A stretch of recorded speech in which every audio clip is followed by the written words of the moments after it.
વેદ અને પુરાણોમાં આ વ્રતને અતિ ઉત્તમ માનવામાં આવ્યું છે. આ વ્રત કરવાથી બધી જ મનોકામના પૂર્ણ થાય છે. તો હું વાત કરું છું બ્રહ્માણી માના વ્રત વિશે. આ વ્રતને વેદ અને પુરાણમાં ઘણું મહત્વ મળ્યું છે. માં બ્રહ્માણીની ઉત્પત્તિનું વર્ણન પુરાણોમાં જોવા મળે છે. સપ્તમાતૃકાઓની ઉત્પત્તિમાં માં બ્રહ્માણીનું પ્રથમ સ્થાન માનવામાં આવે છે. માં બ્રહ્માણી એ બ્રહ્માજીના શરીરમાંથી પ્રગટ થયેલી દિવ્ય શક્તિ છે, જે હંસ ઉપર આરૂઢ થઈ હાથમાં પુષ્પ, કમંડળ, માળા અને આયુધ ધારણ કરેલ છે.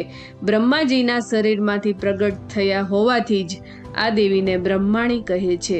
વેદ અને પુરાણમાં ઉત્તમ ગણાતું આ વ્રત કોઈ પણ માનવી કરી શકે છે. વેદોમાં કહ્યું છે કે આ વ્રત એ સર્વ રીતે મંગળ કરનાર અને દુઃખ શોકને દૂર કરનાર, આદિ વ્યાધિ અને બધી જ ચિંતાઓને દૂર કરનાર છે અને સાથે જ રિદ્ધિ સિદ્ધિ આપનાર છે.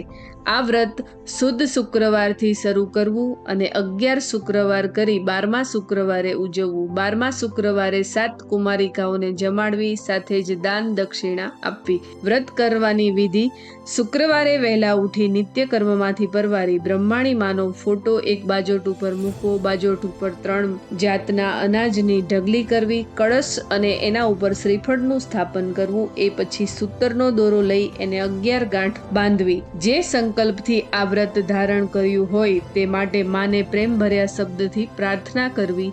દોરાની ગાંઠ બાંધતી વખતે ઓમ બ્રહ્માણી માતાએ નમઃ મંત્રનો જાપ કરવો. માતાજીને પ્રસાદમાં ચોખા ઘીનું ચૂરમું ધરાવવું. આખો દિવસ માના જાપ કરવા, ઉપવાસ અથવા એકટાણું કરવું. જો વ્રતના દિવસે કોઈ અડચણ હોય તો એ શુક્રવારે વ્રત ન કરવું અને એના પછીના શુક્રવારથી વ્રત ધારણ કરવું. જો આ વ્રત વિશે આપને વધારે માહિતી જોઈતી હોય તો કોમેન્ટ બોક્સમાં જરૂરથી જણાવજો. જય માતાજી.